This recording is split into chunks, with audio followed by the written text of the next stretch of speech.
By the way, send me the app because now I'm going to need to do some stuff. Oh, do you not have it yet? Dude, no. I was hounding Fergus. I know. I saw the first text. I didn't. Well, I started hounding him in person. I was like, tell me what it is. Tell me what it is. It's so good. 12 hours later, he's like, sorry, mate. Just woke up. It's called I'm Terrified. Yeah. Sorry, mate. It's 2 p.m. I just woke up. Basically, yeah, honestly. Hey, guys. Now I've got that song, Reunited. And it feels so good. Please never do that again. Shut up. So I was saying to Ackles, we have officially changed positions because now I am like clean cut and have the Dean Winchester haircut, and he is rocking Sam Winchester circa season 1 for sure. Right. Well, yeah, I mean, you kind of had there was a little of this. There was a lot of bangs going on early on. Well, I had to hide the forehead, man. I got the Polish forehead. I don't know if this is. Oh my gosh. Oh, I look like somebody who belongs in prison. It's like, listen, Your Honor, you're right. I shouldn't have taken that family captive. I shouldn't still have them captive. Yeah. So here's the deal, Jared. I need to ask, you do like these like weird top knots, which I know not going to happen. But it's a man bun. It's not a top knot. It's a man bun. Whatever it is, it's wrong.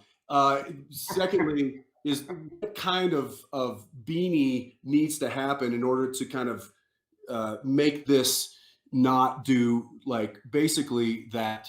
Well, that looks like Sonic the Hedgehog or like an anime character. It's Ace Ventura. It's great. It's Ace Ventura with the beard. I think it's Dragon Ball Z. So Maisie, if you're out there, Maisie was the first one to ever buy me a Beachfield. This is not a paid ad, but I wear Beachfield slouchy beanies because So you still wear? So you now? Fun fact, right? You actually try to contact those people and say, "Hey, I can't find you. I'm out of your Beachfield, and and they only make them in the UK. And you couldn't get them in." It's changed now. You can get them on Amazon now. Okay. But like 4 or 5 years ago when I got them, I was like, these are amazing. I tried to buy them here in the States, or we were in Canada filming like season 10 or something. And I was like, hey, I can't find your beanies in Vancouver, but I live in Texas as well. I go to LA sometimes. And they're like, oh no, mate. Well, glad you like our product. And I was like, okay, I'm gonna kick it up a notch. And I was like, well, while filming my TV show, I do travel around to Toronto. And they were like, oh, TV. By the way, I don't know if you're doing like Brisbane, Australia, or like South Africa, or combination, like Inverness, Scotland. By the way, that's where they were. A little bit of everything. Well, right? His mom was from Inverness, but his dad was from Brisbane. So yeah. And then they were raised in Johannesburg. Well, then it really makes sense. I mean, you're killing it. You're nailing it. Yeah. So, okay, mate. Well, we love TV as well. And I was like, hey, can I buy a bunch? And they're like, oh, no, but we wish you well. And I was like, Sonangvar. Basically. And so finally they sell them on Amazon. But now I don't. But the awkward thing now is that you don't really need it. I don't need it. So I started wearing beanies. I think some people know this, but because I was working out at Bally's Total Fitness in Studio City. I think it's Bally's 20 years ago. And as I was running, my hair was flipping around, and the person on the treadmill next to me was like, they were looking around like something was dripping, and they realized it was my hair like flying in the wind. I had your hair. And so they moved like one treadmill over, and I was like, oh, okay, note to self. And so I started wearing beanies, and now I wear them in 100 degrees. I mean, But then also take it a step further. So you tackled the problem with a beanie. I did, yeah. And then years later, I'm running with him, training. We're training for a marathon, and we're in a gym, and we're both side by side on a treadmill because the weather is just awful. And he and I are running, and we're like 11 miles on a treadmill. Now, I don't know if anybody's ever run 11 miles on a treadmill. Not fun. It is like painstakingly boring. Yeah. And I certainly have never done it. It was like December in Vancouver. So right. fairness, outside it was awful. You have logged thousands of miles on a treadmill. I'm not a big runner. My body's not designed for it. I've got bow-legged. I should be riding a horse. But we're running and we get it to like mile 5 or 6 or whatever. And I noticed that from my elbows, I'm flinging sweat. It's just flying. And I was making fun of Jared earlier when we got on the treadmill of why are you wearing socks on your sleeves? Like he had like these tight things on his arms. And I'm like, we're inside. It's not, I mean, I understand if you're going to go outside for the warmth and stuff. He's like, you'll see. And within like 6 miles, it was like flinging sweat all over. And I like had to figure out, like, I don't know what I did. I just kept toweling my elbows off as I'm running. It was awkward. It was an awkward running position. It was really awkward. And then you moved over because you were embarrassed of me, and that's fine. Well, I was just like sick and tired of your sweat. Of getting hit, hitting you in the face. Awful sweat. The well sweat. All right. Hey guys. We probably should answer some questions because it's been a while since we've done this. Clearly. First and foremost, I think I'll speak for both of us. Say we miss you guys. Thank you all for joining us on a Sunday. When I missed you, dude. I miss you back. You know, this is the longest Jared and I have gone without seeing each other in 15 years. I know. I started to. I was with on your birthday. Happy birthday, Ackles. I would sing to him right now, but we don't have a group, and I can't sing alone. And you can't fall in the background and let everybody. Jensen, happy birthday! I was with Jen for our anniversary trip, and happy anniversary. Yeah, thanks. Happy birthday. But I started typing out a birthday. I was like, oh, I'm gonna like do a birthday tweet or something, like it's my boy's birthday. And then I was like, how do I word this? And I was like, well, this is the first birthday in 17 birthdays that I haven't like been able to give you a hug and go like, happy birthday. It's weird. I got a little teary, and I was like, I'm not sending that. I'm gonna push it inside. It's healthy to hold it inside. Just push it down. But you don't look a day over 41, man. So. Hey, I don't feel a day over 47, so it's fine. All right, let's do some questions here. You want to take the first one there, brother? Betty B, you got it. Betty B, Brittany Marriott. This is Jenny from VA. Oh, okay. Brittany is Brittany. Okay, got it. I was like looking at the. So Brittany, our friend Brittany, it came from her, but it says, "This is Jenny from VA. What is something you have learned about yourself as parents during this past year?" Ooh, okay. I'll give it a go. I have learned that. I think I've learned some degree of patience, but in real time, I've learned that. I simply could not do it without my wife. I'm really good in spurts. Like Jensen was saying that he's not a big marathon guy. He's more like a high octane athlete. Like sprint, fine, he'll do it. With athletic things, like I like the long term. Like, oh, tell me to run for 8 hours, and I'll do it. But I'm the opposite as a parent. I'm like, listen, I can be great for like half an hour at a time. So I'm like sort of like, I'll go in, I'll help get the kids ready. I'll wake up in the morning, work on my stuff, and come in and help with breakfast, help wake them up. And then about an hour into it, I'm like, I don't know what to do now. Jen, like tag team, you're in. And I'll go FO to the guest house or something, or take the garbage out. So for me, I learned that I'm a better, well, I feel like, oh, you are Ackles. Like for me, I feel like hour 2 or 3, I start to get a little impatient and go like, man, I just want them to act like, an adult. Like, why do they not understand? Oh, because they're 3 and 7 and 9 or almost 9. But I'm having a good time, but I've learned that I can't do it alone. Yeah, I would say that what I've learned is I've always been, or at least I've always thought I was quite a patient person when it came to, worldly dealings and dealing with friends and dealing with family and dealing with relationships. And I always found that I had quite the long fuse. I think Jared could probably attest to that.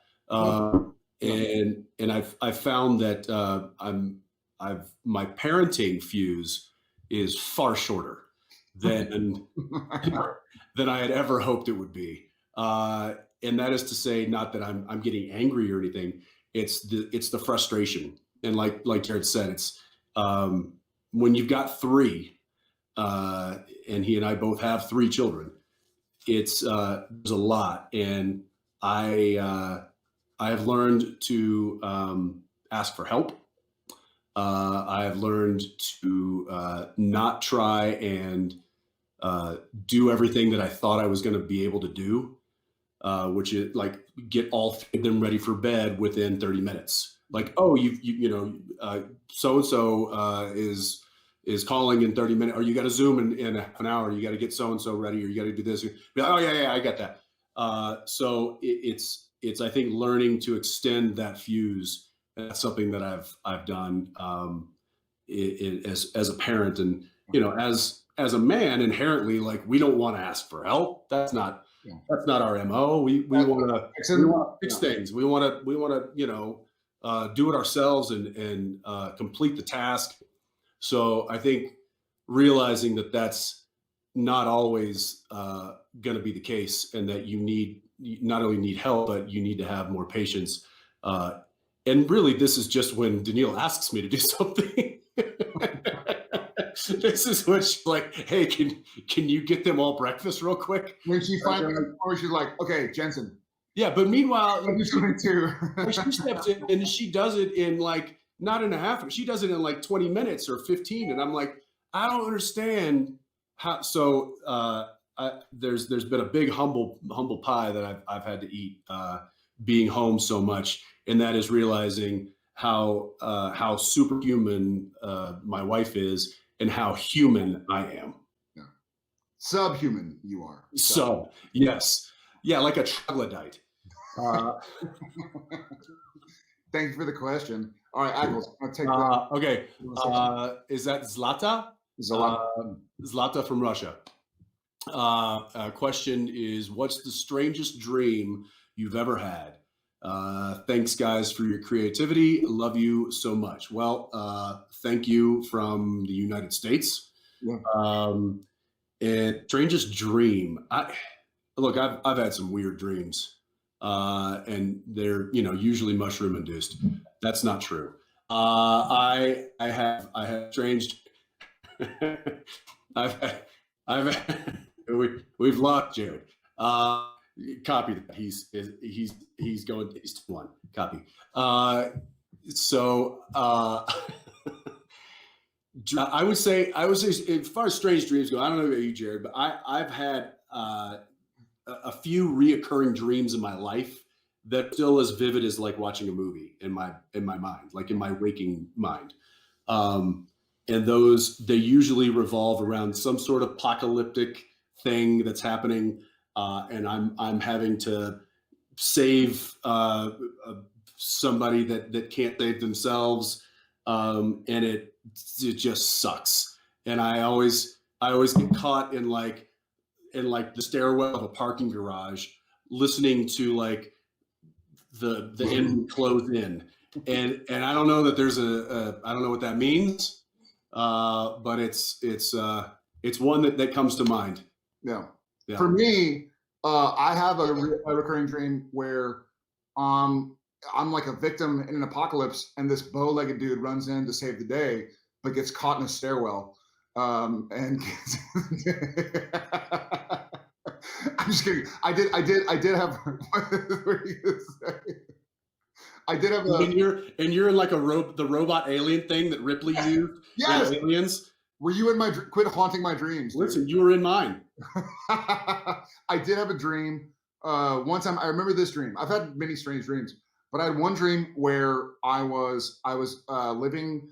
Ackles, you know where this was? It was sort of like Vineland and Moore Park area, in LA and in Sherman Oaks, I guess that was. Like around the border of Burbank, I guess.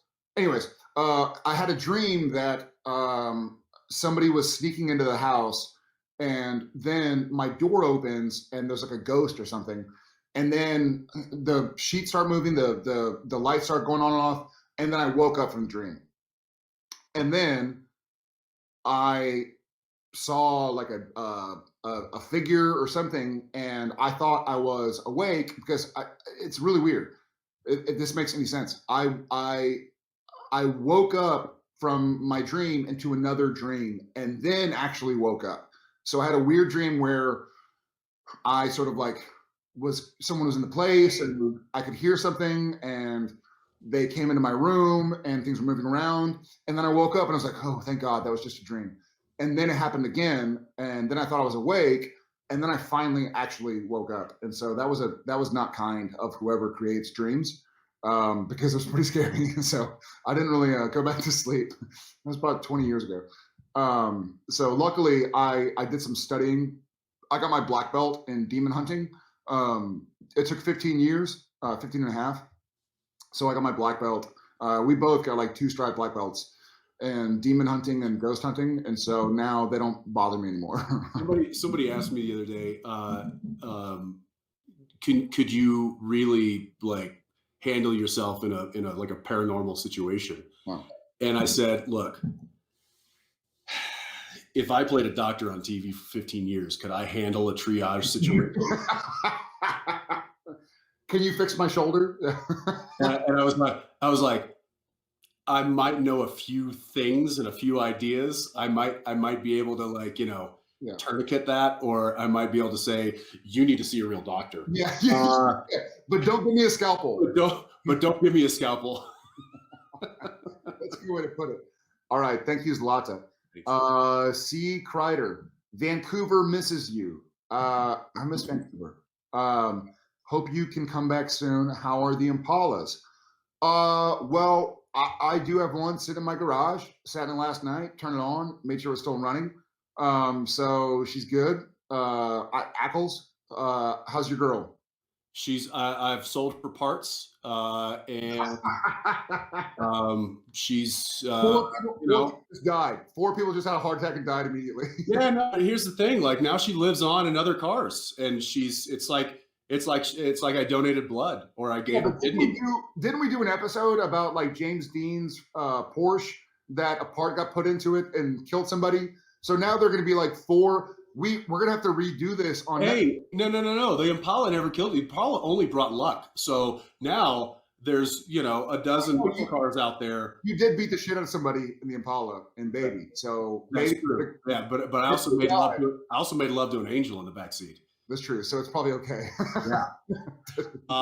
The Impala is intact and well and safe and covered and in a secure location in Austin, Texas. No. This is you, bud. Oh, okay. It says Jared, so I'll take it. No, yeah, you take it. You take it. Carla 1421. Jared, I'm loving Walker so much. Amazing. And it keeps getting better. Amazing. Any chance we'll see director Ackles there one day? Well, I'm going to sell out my dear friend who stood in my wedding and say he was supposed to direct season 1, but he got a job with some guy who created a show or several shows, and he had to leave. So as soon as this bow-legged apocalypse hero, this bow-legged troglodyte, Toronto troglodyte. I don't know. What do you say? I don't know how you'd make that one work. Yeah, I abandoned. So yeah, I cannot wait. I've been begging him for what's been 2 years now to come direct. Or full disclosure. Jared somehow blackmailed somebody up in the studio and said, "Listen, if you don't let Jensen direct, then I'm going to shave my head." And so I was slated to direct episode 5. Which was the last fresh one to air, yeah. Which was the last one to air. But unfortunately, I was having to go back and forth to LA every like 10 days for the boys to do superhero outfit fittings, which who knew how long that needed to take. But it just so it didn't work out. I was really stoked. I had gotten the script and and had told Jared that this is shit, and that I will not, I refuse to do this. No, it was something I was really looking forward to. He only took the boys because he was like, well, how do I get out of Walker? How do I right. I guess we'll work with Kripke in Toronto. I only took one job to usurp another. That was really no. It was. I mean, I thought it was going to be really. It'll be really cool to be on set with him again, and I know that for and I forgive me if I'm speaking out of turn. Jared, I think was looking forward to having somebody who knew him so well to be there on set with him in helping kind of in a creative manner, divert from Sam, because I know, and he clearly didn't need any help. But I was kind of looking forward to kind of, getting the band back together, so to speak. And that will happen, I have no doubt. Yeah, can't wait. Thank you, Carla. All right. Hey, Misha, I'm from Paraguay. I'm not one for serious questions, so what's the most random thing you have in your home? Are you going to do Misha, or should I? I'll do Misha. Well, you're going to do Misha, or you're going to do Cass? Are they different? Not really. Like Cass circa season 4, or like season 10 or 14? Ooh, that's a good one. I'd Cass circa 14. Okay, 14. Okay, Mara Valdez, 21. Thank you. Misha here. Nice to hear from you. I have something weird in my home. Mm-hmm. I have the left ankle of everybody I raised from perdition. Mm-hmm. Thank you for asking. Mm-hmm. Fart. Yeah, I would add that I also have something weird in my home. It is a cutting board. Why would you need a board to cut? You just cut. So that's again something that I think. That was more like season 13, but on it was. Yeah, I was trying to like kind of blend the two. Yeah. All right, Jensen, will you tell us a little about Chaos Machine and your plans for it? So Chaos Machine is a production company that my wife and I started under the umbrella of Warner Brothers Television, and they have tapped us to bring them some content, some TV projects. So we're currently working and developing about 5 different projects right now. We have one that we are taking its final step to delivering to network this week, actually. And we'll probably have an idea of when you guys can see that material by the end of this week. Hopefully it's sooner than later. Until then, we're just trying to find material that we think is fun and exciting, not necessarily, genre specific. We're kind of across the board. We have a really cool project that I'm excited about with a Supernatural alum. I don't want to give away too much because, like Jared, I don't like to talk about projects until they're like baked, and these are all kind of like in the mixing process. So we'll just say we've got some fun things happening. As you know, entertainment industry and developing is a rocky road, a tough road to navigate. But we've got really, if we were just individual or independent, it would be even a taller, higher hill to climb. But the fact that we've got Warner Brothers kind of we're one of their players now, so that makes it really interesting. It makes it really fun. That's really what I've been spending most of my time doing here in mountains of Colorado. Amazing. And I think so. It doesn't say this from Winchester, but I know your next question that cut off is, will Jared be in it? And absolutely. I will totally roll over, go from stage 1 to stage 3 and be on Jensen and Dee's new show. Yeah. The question got cut off. Wait a second. I have a new development here. Is there there it is. Jared's already there. Is that Beachfield? What is that? That looks good. I don't know. It's a beanie. It looks good, man. See, now you know. Now that you're it's a toque. It's a toque from all my Canadian brethren. Well, Vancouver misses you, so you're telling Vancouver you miss it back. Okay, where did we leave off? Did we? Oltika, Olitka. Oh, my eyes. Olitka, hi from Russia. J2, what do you think Sam and Dean do in heaven? No need to hunt anymore, but they can do whatever they want.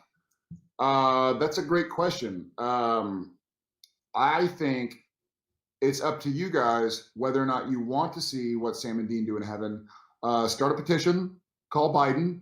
And where are you? You're in Russia. Call Putin and Biden and make sure that Superman goes back. I don't know. Does Putin watch TV? I don't know. I've never met him. I don't know the guy. So what do they do?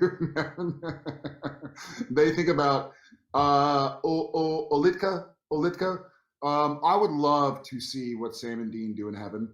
I think hopefully they finally have found the peace they deserve so much. So I like to think they're probably talking cars and sitting on a green cooler, having a beer or two. Where are you? I lost. I'm at Olitka. Hi from Russia, J2. At Brittany Marriott at 3:17 p.m. What do Sam and Dean do in heaven? No need to hunt, but they can do whatever they want. Oh, okay. Yeah. Wait, no, that's not the one I got. Oh, there we go. Hi from Dallas, Texas. Did you see that one? That's the next one. Oh, okay. All right. Yeah. Okay, we're there. So should we go to that one? Yeah. Well, unless you want to say what you think Dean does in heaven. Well, I think we caught a glimpse of what Dean does in heaven. I think he drives around a baby and he pops tops on the front porch of Harvell's, and he probably goes over to mom and dad's and gets some lasagna, and then he goes drive, and I think he's just trying to live his best life. I think at a certain point he's going to miss the life, and he's probably going to get with Sam and tell Jack, hey, put us in, coach. And that's the Netflix or the Amazon or the Apple or the whatever streaming Hulu type of subscription you subscribe to. That's the reboot. Or maybe we just like grab a few GoPros and get in the Impalas and roll camera. and then just sell it to everybody. Hey, I know a production company that would actually do that. Can we call them? Do you know their number? I have their number. Yeah. Amazing. Dallas, Texas. Hi, Sarah Moore 12. Hi from Dallas, Texas. I was wondering what is something you would like to pass on to your kids that is important to you. Love you guys. Love you back. Ackles, you want to start this mess? Pass on to the kids. I mean, I would say, well, certainly a sense of self, a sense of purpose, a sense of community. There's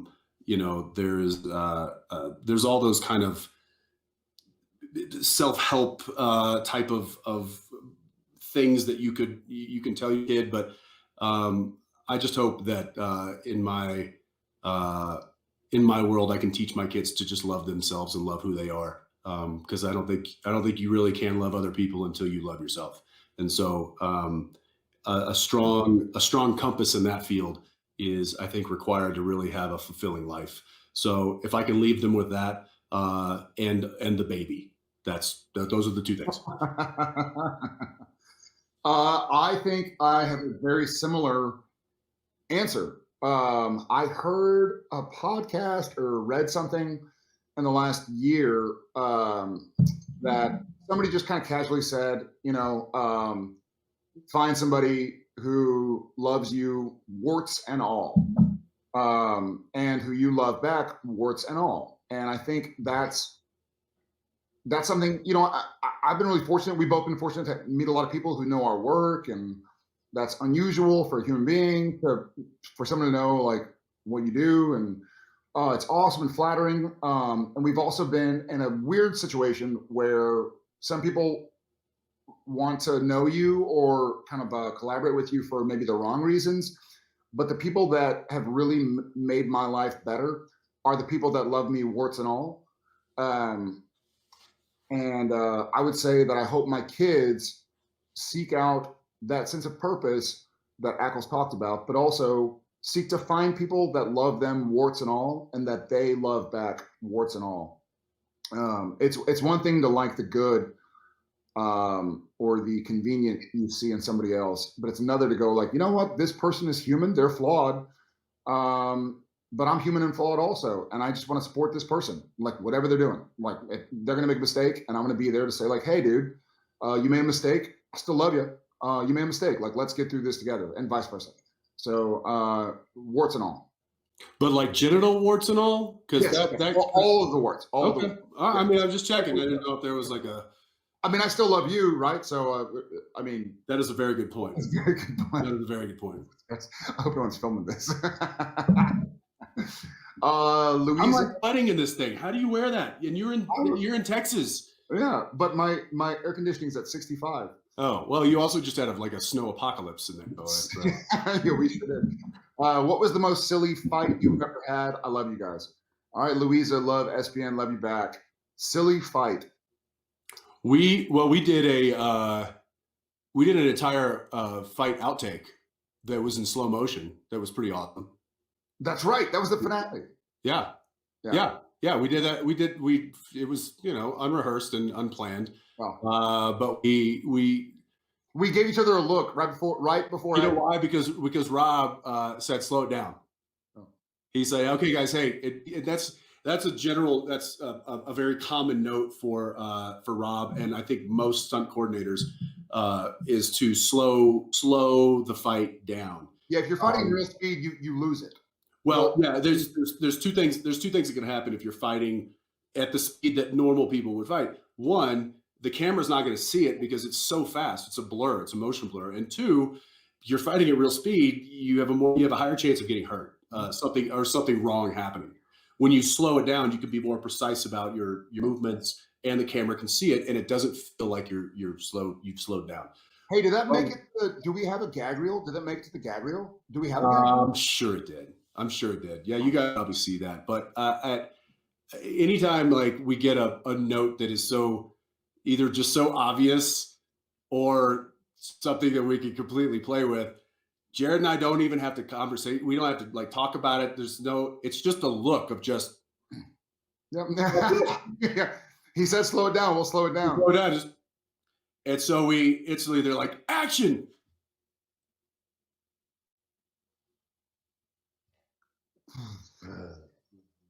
And we did that so many times over the course of Supernatural. Not so many times, but also that time specifically was a really high intensity day. I mean, that was it was the most high octane day. Yeah, in years. We like the crew, the cast, the crew, the stunt guys and gals. Everybody needed to laugh, and we were like, okay, we know what's coming at the end of the day. We know we're about to shoot, where we're all going to be crying for 8 hours straight. So let's get this laugh in while we can. And so we just made it silly, That's one thing that I assume I'm going to miss the most working on other shows is Jared and I had kind of a knack of when anything started to get really kind of heavy and serious, and there was a lot on the line. He and I always had a knack of just popping the bubble and taking the air out of it. And what it did was it allowed people to relax into what they needed to do. And in my opinion, it was a better product because of it. If there's so much tension and that can lead to anxiety, and that can lead to missteps, and that can lead to people forgetting their words or stumbling and they can't, or making a wrong move with it. And it's just all of a sudden you take the air out of all of that and you laugh. Yeah. Laughter is a beautiful cure for a lot of that. And I will be forever grateful at the laughter that occurred on Supernatural. Amen. Yeah. Next, where we got? Padalecki. Yes, and that one's for you. Padalecki. I'll read it. Where'd it go? Go for it. It's not showing up. Weird. Boom. Okay. Yeah. Do you think Dean would let Sam pick the music in heaven, or would it always be driver picks the music, shotgun shuts the cake hole? Well, my guess, this is a question for Ackles really, but my guess is absolutely not. especially in Dean's heaven, and you know what? In Sam's heaven, driver picks the music, shotgun shuts the skate hole. So if Sam's driving, then he picks the music. But if Dean's driving, then I think he picks music. Them's the I rule. agree. I agree, but I'll add to that in saying that in heaven, no matter who picks the music, You both hear what you want to you hear. hear what you want to hear. So I'm hearing like, "What is love? Baby, don't hurt." Don't hurt me. Fair enough. Thank you Uh, for making tattoo a lucky. all right. Okay. I am. Is it Nagar? Nagar? We'll leave it at that. From Iran. What have you not done yet, but would like to do? What have you not done yet? I mean, I would follow that up by saying in the show, in life. Yeah, there's some funny ways to go with There's it. kind of other ways to go. I've never done black tar heroin. Let's go with the show. Let's go with what did we, now that it's over, what did we not get to do that we would have liked to have done? I don't know, man. Legit, I don't know. I think it's easier for me to say like what Jared would like to do. I mean, I love traveling, and I would love to continue to travel and see some spaces. I would love to learn other languages. I mean, I feel like I could live if there were 5 Jareds right now living lives. I feel like I still wouldn't be able to do all of the things that I want to do. You know what? Then maybe my answer is I would like to learn how to just calm down and chill out because I can't stop moving, and I would love to learn how to like. And for the maybe that links over to Sam Winchester. Like I would love for him to really be at a space. It seems like he did in the final episode, at least for a little bit. I think he was still conflicted and probably still, you know, thoughtful and pensive about his brother and the life that he had led for so long. But just learn to be, you know, there's a question earlier about like what do you want to pass on to your kids, and it's some degree of sort of like peace and calm and comfort with yourself and those around you. And so I don't know if I haven't done that yet, but I like to keep on working on just being happy where I am and with who I am. I'll go the show route. I'll say that something that I think that I would have liked to have done on Supernatural, we didn't get to do was, and I don't think, you know, I don't think there was a reason why there was plenty of reasons why we couldn't. It was just, I think, logistics, but I would have liked to have had a crossover of some sort. I would have liked to have had, you know, gone over to like Vampire Diaries and like just nuked them all, or gone or you know, cut a deal with AMC and The Walking Dead and have the Impala roll in and just like Slaughterhouse 5. By the way, that should be our one stipulation. Like we'll do more Supernaturals, but we're only going to go into other shows and kill them all. Yes. Oh my god. It should be like a 12-episode season of us going like to Ozark and killing the bad guys. That's it. Going to like you know whatever else is on and just killing all the bad guys. Talk about slumming it for the other show. Talk about a ratings dip. No, but we'd be naked. We'd be naked. Talk about a ratings spike. Boom. There we go. Oh, there you go. We changed that. Yeah, there you go. Yeah, I thought that would have been really cool if we could have figured out to some sort of a crossover. And I mean, clearly you're doing that now on a variety of shows. So I know it's not impossible, but I just don't think it made sense given the story that we were telling at the time. But that would have been fun. I would have liked to have done that. Yeah. Next, all right, this one says Jensen, so I'll take it. What happened when you were snow tubing with JJ? Oh, yeah. So I took JJ to go tubing down the snow hill down the road at the park, and she met a friend there. who's the same age and who was tubing as well with her mom, and they asked if they could tube together. And so the mom was up at the top, and they were like, "Can they go together?" I'm like, "Yeah, that's fine." You know, it was safe. Everybody was masked up, and I mean they're in full snow gear. So, so they hop on this tube or the sled, and at the bottom of the sledding hill, which is like kind of the designated sledding hill, there's a fire hydrant. I don't know why. And but it was wrapped with like a gym pad. So so here they come, they're coming down, and they just start like literally beelining right off the the run right straight towards the fire hydrant, and which the I had touched the pad earlier. It was solid as a rock because it was frozen. Whatever material it was in there was not cushiony at all. And so I start making my way that way, going like, surely they're move, surely they're gonna like duck out or fall over or turn or do something. No, beeline straight for this immovable object. So I just threw myself in front of the sled and in between that and the fire hydrant, and I kind of like went down to try to like take the brunt of it off of my thigh and hip, and it flipped me completely over. I did I did like a full NFL flip into the end zone. Did you land on your feet?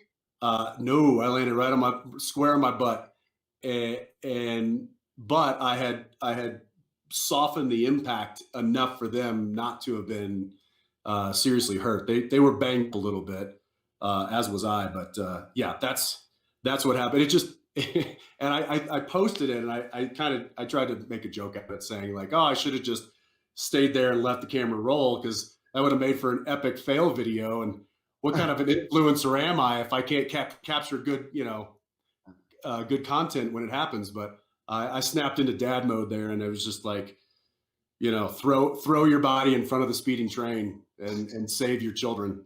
So that's what happened with that. That's awesome. Yeah. Kmart. What's something that when you think about it, you can't help but smile? Many jib shenanigans for me.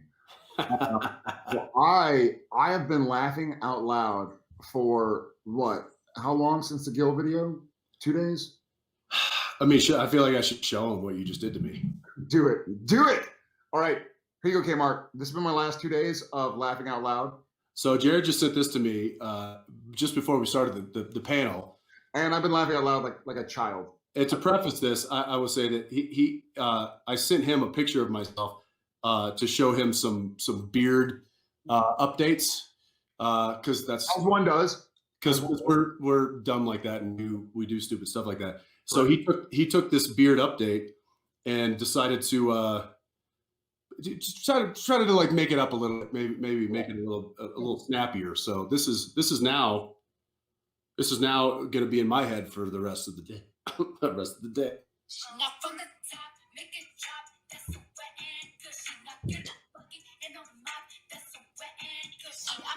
Okay, that's enough of that. I hope you all are laughing and not horrified. I think you killed 4 more people. Yeah. 4 died when you said you parted out the Impala. 4 more just died. The bearded Cardi B sing-along. So, oh man, I'm crying. Bearded Cardi B. That sounds like a circus attraction. I think it is. That's fine. That's what's been making him smile for the past few. Yeah. Well, who did? Was it Fergus who did the one of Gil? Yeah, Fergus did Gil. You have that one? We have a big text thread with a lot of the cast and we all keep in touch, which is just proof that these conventions that we go on and we show, we're not just faking it. We really truly are a big group of crazy friends, and we enjoy each other's company and each other's banter. And we had this text thread. I think I actually started it with that picture of Rob. He had posted a picture, and I had a comment about it, so I reposted it on the thread, and then that just like threw a whole conversation out of orbit. And this was one of the posts that the conversation led to. I don't know how to push it.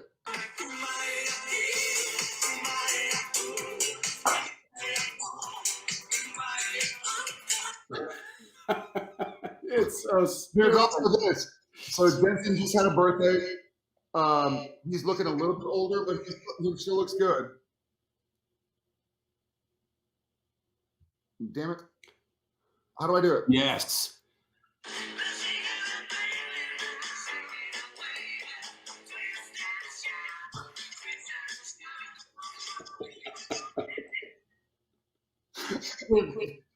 Oh my gosh.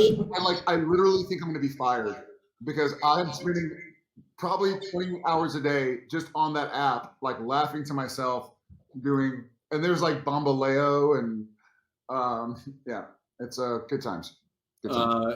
Yeah, I'll also say that Jared and I, on occasion, have been known to go back and watch the blooper reels from earlier seasons. Yeah. There's some shenanigans that have happened on set that when reminded of will simply bring a smile and a chuckle and quite possibly a spit take to the face. So yeah, thanks Kmart. I miss you. Elena Pause. Hey guys, so nice to see you. Love you. So my question is, if Sam and Dean were telling a bedtime story, what would it be about? I'm gonna go first with you, Ackles. Yeah, go ahead, because I gotta find something real quick. Okay, shoot. Okay, bedtime story. So my kids want bedtime stories all the I have that too. Boom, done. Yeah.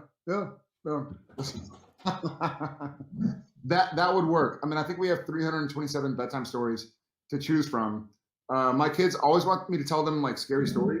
Like, tell me a scary story about this or that. I'll be like, well, I don't really know a scary story about this or that. And they're like, well, make one up. I'm like, all right, I'll make one up. And then I end up telling them a story, and they like nightmares and sleep in our room, and they'll tell Jen, like, Dad scared us. We're having nightmares. Like, you told me to tell you a scary story. Like, I don't know what to do. So my scary story. Do you make them up? I make them up totally. Well, they tell me. They're like, can you tell a scary story about a dinosaur? I'm like, well, okay, here we go.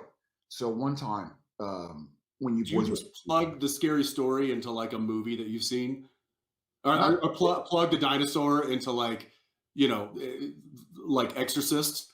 Like there was a dinosaur laying on the bed and it was possessed by Satan. No, mine are kind of open-ended, like, because they might go to bed, in 30 seconds, and then I'll just tell the story. So I'll be like, I was walking through the yard, and I heard a noise, and I looked over. I didn't see anything. So I kept walking. I closed the chicken coop, and I made sure the gate was closed, and I took garbage to the street. I heard the noise again, but it was louder. And so I wanted to see what the noise was. So I walked over to the side of the house. I didn't see anything. That's not nothing. Yeah. It's a nothing story about like it's like telling a ghost story with no real punchline. Yeah, I'm just like talking until they fall asleep, and so like it carries on. Remember how we've talked about? So Ackles and I have talked about being a background actor, where you have to be like in a bar scene, and you're not the ones talking right by camera. You're behind them. Well, like the best thing to do is to start telling a joke that never ends. It's like, okay, a guy's walking down the street. He sees 2 girls and 3 guys crossing the other way. So the guy crosses the street, but 2 cars come. One's yellow, one's black. And so the yellow and black car pass up, and you're like that way. It feels like. Meanwhile, the director's like, cut. What's up with the over animated background actor? Can somebody tell him to put his arms to his side, please? It's the only way to properly do it is to tell the longest joke of all time. If it's a 4-minute scene, like just tell a 4-minute joke that never gets to the punchline, because you're actually doing something. You're like, and then so he meets the guys. It's a guy named Jen, a girl named Jerry. So he's like, well, Jen and Jerry, shouldn't it be Jerry and Jen? And they're like, no, we're Jen and Jerry. So he starts crossing the street, sees a black and yellow car going the other way. And people are like, what? It lasts forever. You gotta have a payoff. You gotta take a joke that has a punchline, and then you just breathe life into the, like, McDougal, the road maker. Right. Like you could make that one as long as you wanted, but there's still a punchline. That's fair. But I guess when the joke is like 4 minutes long, it probably doesn't get a laugh. You can always go with like wrecked him and nearly killed him. I mean, I guess. in fairness, that's probably the best thing to do. All right, I think we have another. You could also just always go with like a series of your dad jokes, Oh, which great. are Phenomenal. pretty great. Phenomenal. Okay, we're going to go back a couple of questions. Krista, this is something that makes me laugh when I think about it. Jared telling the joke. Did you hear there was What's going on? did you did you hear there was an explosion at a cheese factory in France? Debris was everywhere.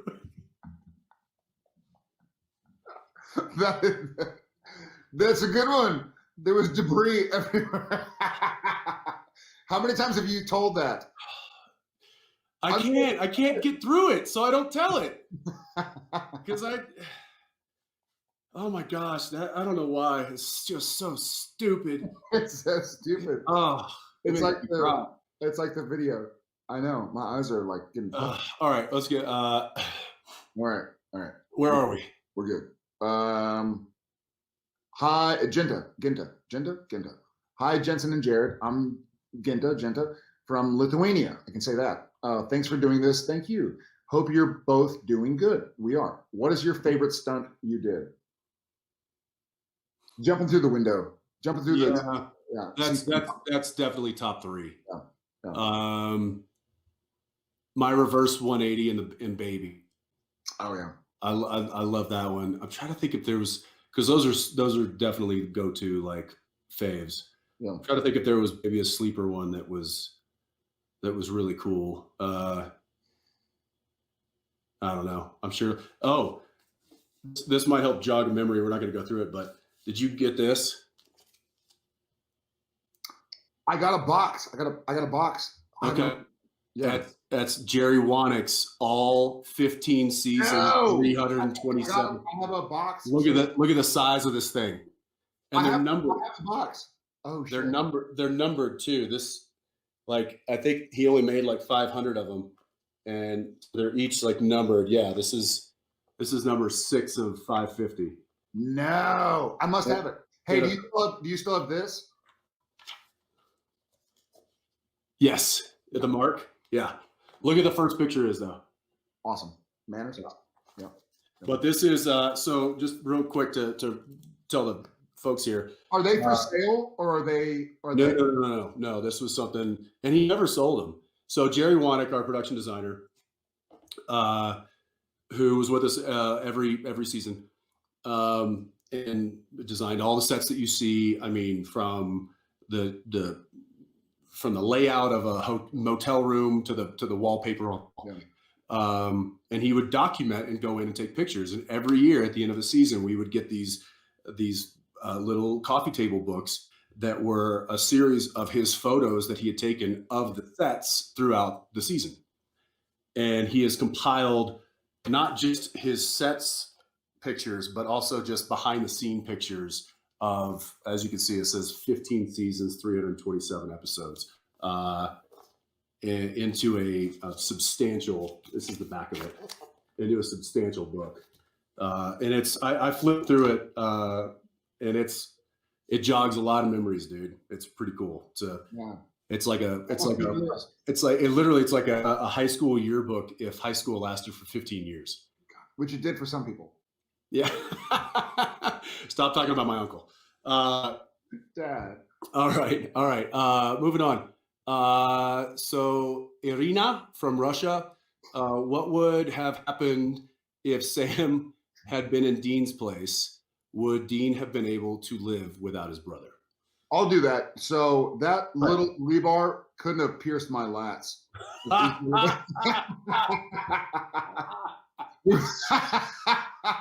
We would have had like 5 more seasons because that wouldn't have hurt me. Yeah, Sam would have gone into the rebar, and the rebar would have come out the other side of the post. So,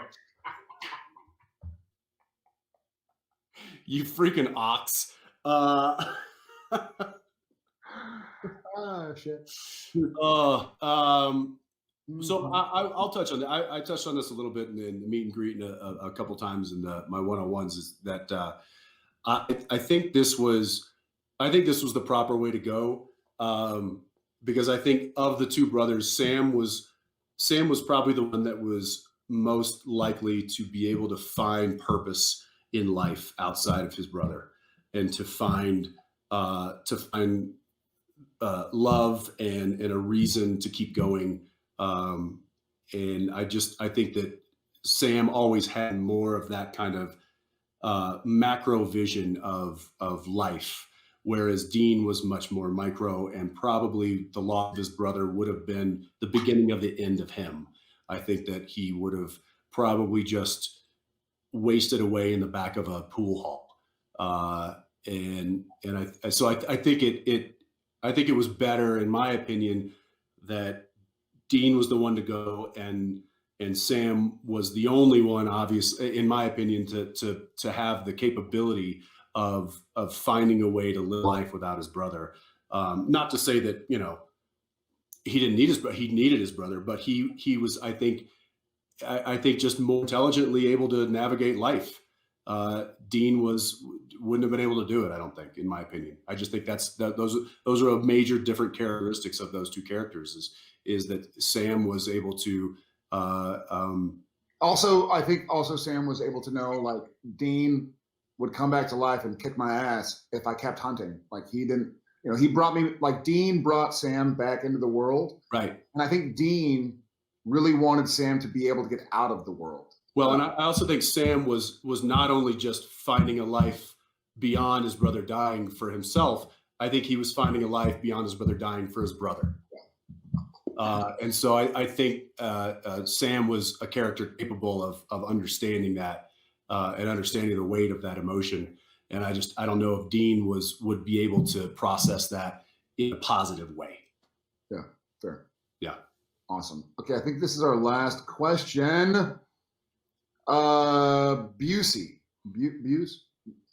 Okay. Hi from Turkey. Hi. My question is to both of you. What song reminds you of your character on SPN?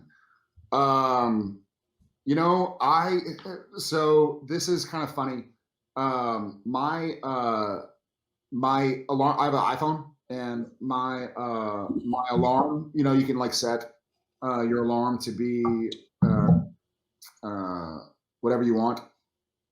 Like, you can make it a song in your library. And my alarm right now for the last couple of months has been Brothers in Arms by Dire Straits, which is the song that plays during the Hunter's funeral for Dean and stuff. And that just, for whatever reason, when that song hit, I didn't know. I don't know if Ackles knew, but when I watched the finale, I didn't know they ever played Brothers in Arms for that part, and I just lost it all over again. And so that song for sure. Obviously, "Carry On, Wayward Son" is something I still listen to and makes me smile. But I don't know if anything reminds me of my character so much as reminds me of the show, reminds me of the Winchesters, reminds me of Supernatural and my 15 and a half years standing across from this dude, kind of doing the show, telling the story, and traveling around the world and meeting you guys and gals. So I don't think anything reminds me of Sam Winchester specifically, but there are several songs that remind me of the Winchesters. Yeah. I can't listen to Back in Black without just immediately kind of snapping into character. So I think AC/DC Back in Black is certainly one that represents Dean quite well. I also think that Don't Fear the Reaper, because yeah, dude, yeah, I think that one has a lot of just weighty points in our show. Man, I was in the car on the way to set like a month ago, and Renegade came on, and I went onto YouTube and looked up like Supernatural Styx Renegade, off the scene from Night Shifter. Yeah. And watched it. I was like, that's good TV. Like, that's really good TV. I know. I find myself, looking back on, whether it's a clip or a GIF or a meme or something that I catch on the internet. I saw a little, I think it was a little GIF of Dean chasing Dracula in Monster Movie, Stashwick. And I immediately was like, that was a fun show. That was a fun episode to do in a show that was never supposed to be fun. And so there are certain songs that immediately take me back to certain times in the show. I can't listen to Bob Seger Night Moves anymore. Without just thinking about you and I in the car driving, me dodging potholes, and then Don Peychaud in the back with his sound equipment.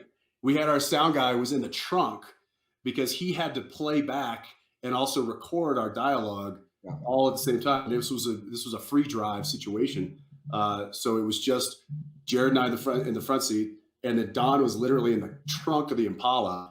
And anytime we hit a pothole or a bump or something, we were driving through a construction site. He would just send him soaring, and it almost like popped the trunk like several times. But yeah, there are certain songs throughout this show that will forever represent either the character, a moment, a scene, or the show in its entirety. And I think that speaks volumes to not only the show but also to our music producer and the music that represented us. Yeah. All right, guys. I guess that's it. It was awesome to be able to talk to y'all in some crazy way, shape, or form. I know, guys, just so you know, like Jared and I only see each other here, and we have gotten enough of that for our 3 lifetimes. So the fact that we can't see you is you can tell how well he and I just work off the cuff by ourselves, which is probably something that'll never change. And it's something that I will always pride myself in. I love you, brother. Love all of you guys. I can't wait to see you guys in person soon. I miss hugs. I miss smiles. I miss laughter. I miss singing and voices and crowd and energy and all of that. And hopefully we can get all back to that soon. Here's hoping. Yeah. Love you, brother. All right. Miss you guys.